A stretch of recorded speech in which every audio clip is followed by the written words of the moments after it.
ખરેખર આ ઓકા મોઢા તો ગોતી ગોતીને થાચા શિખર પતાળમાં પહેરી જો શું શિખર ખરેખર મારા એકલાના હાથમાં આવી ગયો હોત ને હાર્યો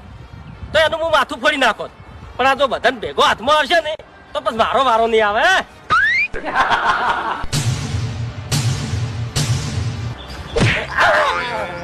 વરે છે ને કે છૂટો ધોકો મેલ્યો વરે વરે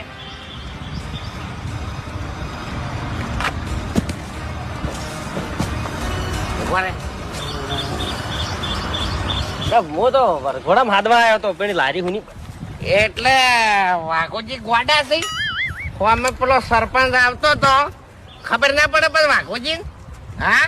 એ તો સરપંચ તો ખાલી રમવા આવ્યા હતા રંબા આવ્યા હતા એમ ને સરપંચે બધું કહી દીધું હોય છે કે વાઘોજી સમોસા ઘરમાં આવીને ખાઈ ગયા ને બધું વેરાઈ ગયું ને એવું કીધું હોય છે ને ના રે ના ચાલી સમોસા ખાધા તમે હા તમને તો જબર એક્ટિંગ કરતા આવડે છે ના મને આ વાતની કોઈ ખબર જ નહીં નહીં ખબર ના હા તો બોલ હા તો બોલ જોઈ જા બીજા જોઈ જા એકલા છો